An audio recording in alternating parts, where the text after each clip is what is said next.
Welcome back to Educator.com's English Grammar course.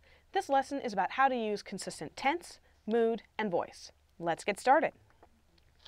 All right, we're going to start with how to use consistent tense. Now, if you need a review of verb tense, go back to our unit on verbs. We have several lessons on the basic tenses and some of the more complicated tenses like progressive and perfect.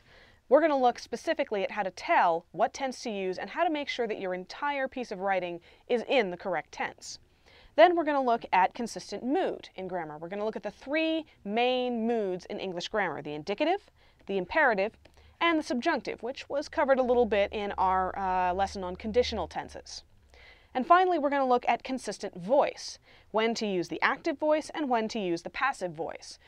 Believe it or not, Microsoft Grammar Check is very often wrong. There are cases where you should use the passive voice, but not as many as you think. All right, consistent tense. A common grammar mistake is an unnecessary shift in verb tense. Basically, you're causing your listener or your reader to bounce around in time without a reason. Remember, tense is all about time.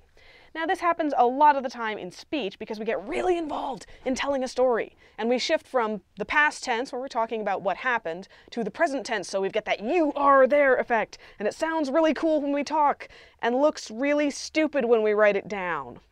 Let's look at it. The storm intensified, and soon it starts raining so hard that I can't see more than a few feet in front of me. I had to stop, praying that no one will hit me from behind. Is anyone else getting a little nauseous from the time bouncing? Well, we're going to look at how to fix that. All right. First question, should this story be in the past tense? Obviously, we're describing an event that has already happened. Could we have this in the past tense? So we have the storm intensified, and soon it started. Remember on the last slide that was starts, raining so hard that I couldn't, instead of can't, see more than a few feet in front of me. I had to stop, praying that no one would, instead of will, hit me from behind. Now, perfectly legitimate. You're describing a whole bunch of events in the past, and now they're all in past tense. Much less nauseating, no bouncing around in time now.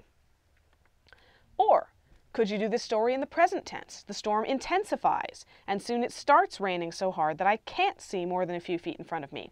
I have to stop, praying that no one will hit me from behind.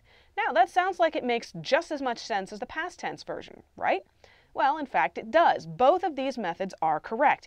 Either one will work, as long as you're consistent. It's the bouncing around that really drives people nuts. It's the unnecessary shifts in tense that can actually make some people feel physically sick. So, as long as you're consistent and you don't change what you're doing without a reason, your writing will be much smoother, much clearer, and people will be able to focus on your ideas instead of going, wait a minute, what time is it? All right. Remember, consistency is a matter of avoiding unnecessary shifts. A shift in tense is necessary if it indicates that the actions occurred at two different times. So, let's look at an example. Here we are, Telford, the town where I was born. Well, if the person speaking is speaking, presumably that they were born sometime in the past and they've had enough time to learn to talk. Here we are, we've arrived as of this moment, but if this is the town where I was born, well, the birth must have happened in the past because I'm standing here talking about it. So we've got one verb in the present tense and one verb in the past perfect. All right. Similarly, this is the field where the Battle of Waterloo took place. The Battle of Waterloo is a historical event in the Napoleonic Wars. This is the field. The field is still there today, so we can be speaking in the present tense about a piece of ground. The battle took place in the past. We're describing two events at different times. So in this case, a tense shift is called for. You really do have to jerk people through time. But only because it's called for, only because it's necessary. If you're not dealing with events happening in two different times, don't change your tense. All right. See if you can find and correct any unnecessary shifts in this paragraph. I'd always wanted to go to Cape Canaveral, so I was thrilled when my dad announced we'll be going there for our family vacation. We bought our tickets and soon our plane is touching down in Florida. I can't wait to see the Kennedy Space Center. Take a good look, pause the video if you need to. And here we are. I'd always wanted to go to Cape Canaveral. This story starts out in the past tense. And because we're describing a series of events, including some that happened after the wanting, past tense makes sense. We talk about the plane touching down and the tickets being bought. Those are all things that had to happen after the desire to go to Cape Canaveral. So wanted makes sense in the past tense, so the whole story makes sense in the past tense. So I was thrilled when my dad announced we would, not will, be going there for a family vacation. We bought our tickets, another past tense verb, and soon our plane was touching down in Florida. I couldn't wait to see the Kennedy Space Center. Once again, we tell the whole story in the past tense. It's much smoother. It's much easier to understand. All right, now let's look at mood. Mood in English grammar refers to the kind of statement you are making. Remember, tense is all about time. Mood is about the nature of a statement. There are three moods in English.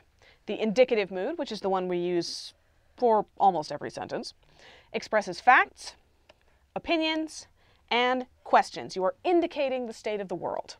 In the indicative mood, you conjugate verbs normally using the tense that expresses when the action occurs. George Washington was the first president of the United States. Past tense. What did you say? You made noise just now. I'm sure it was words. What did you say? Simple indicative mood. We're talking about a fact. George Washington was the first president. We're asking a question. What did you say? Now, the imperative mood is used exclusively for commands or expressions of advice. You're telling somebody what to do. The imperative takes the base form of the verb and often omits the subject, which is usually an understood you. You may recall this from our lesson on subjects. The imperative mood, if you're giving a command, you very often leave the subject off and the subject is assumed to be whoever you're talking to. Always proofread an email before sending it. Or stop right there. In both cases, you're giving advice or an order to someone you're speaking to. That's the subject, and so you use the imperative mood. Now, the subjunctive mood. This is something that we covered in more detail in our lesson on conditional tenses and the subjunctive mood. But to review briefly, it's used for things wished for, requested, or contrary to fact. All we ask is that you give us a fair hearing. We're asking for that gift. If I were you, I'd take that job. Obviously, I'm not you because you're the one being offered the job. So I'm using the subjunctive mood. Now, how does this play out in actual writing? Well, here's the thing. An unnecessary mood shift can confuse your reader. Remember, mood is all about the nature of the sentence.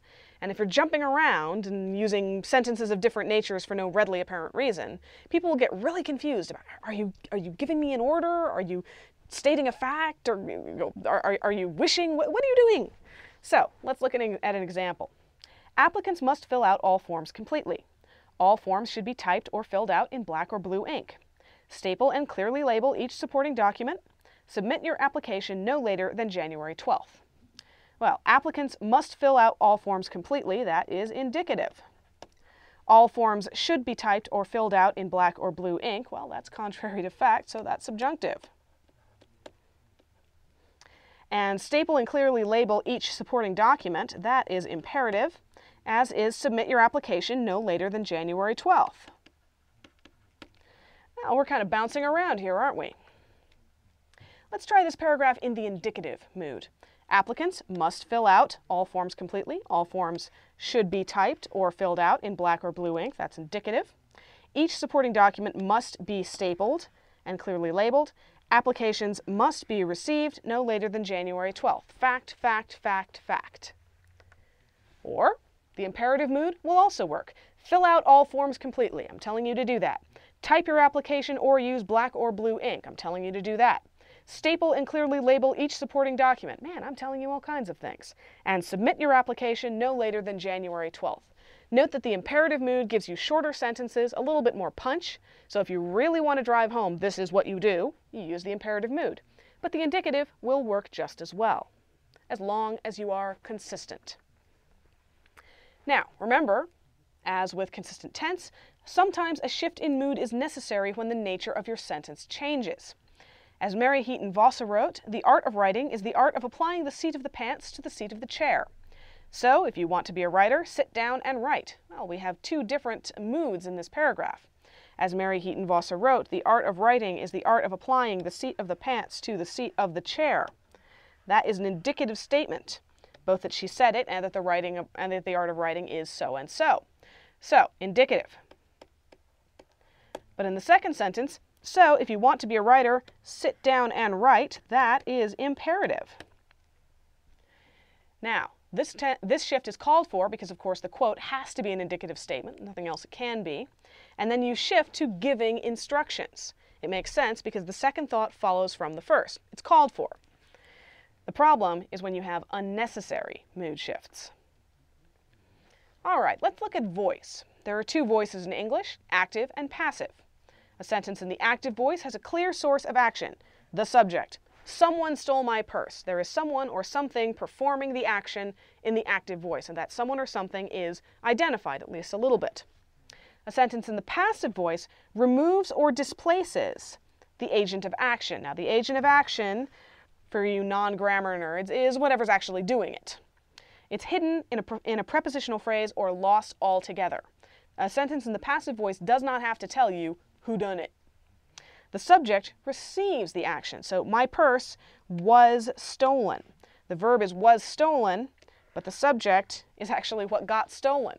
It's the subject and the object at the same time. Very confusing. So, that's the difference between the active and the passive voice. Which one do you use? Well, the active voice is more direct and more engaging than the passive, and most readers and writers prefer it. For almost every sentence you're going to write, the active voice is what you want. However, there are some cases where the passive is correct. It's correct when you want to minimize the significance of the agent of action. This is very commonly done in scientific articles and journal articles.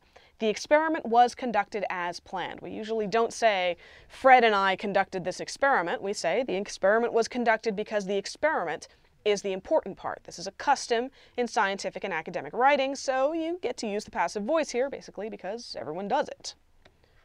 Now, when else can you use it? You may use the passive voice when you want to emphasize the recipient of the action. She was loved by all who knew her.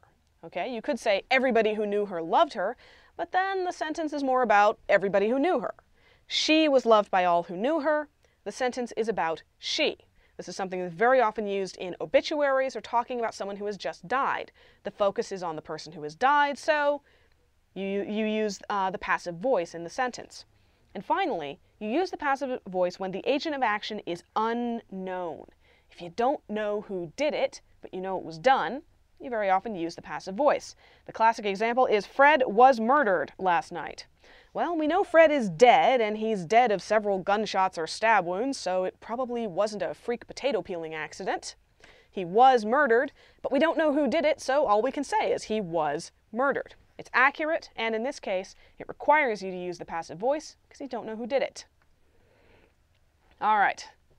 Never, never, never, never, never allow the voice in your writing to shift without a reason. That has been the lesson of this lesson. If you're going to change something, have a reason for doing it. So it is wrong to say, Mark Twain absorbed the people and landscapes of the Mississippi River, and these are portrayed in his stories. Well, the beginning is in the active voice. Mark Twain absorbed the people and landscapes of the Mississippi River. But then we suddenly have the passive voice. These are portrayed in his stories. Well, there's no need to shift into the passive voice because we're talking about a whole bunch of stuff that Mark Twain did. We know who did it. There's no reason not to say. So it is correct to say, Mark Twain absorbed the people and landscapes of the Mississippi River and portrayed them in his stories.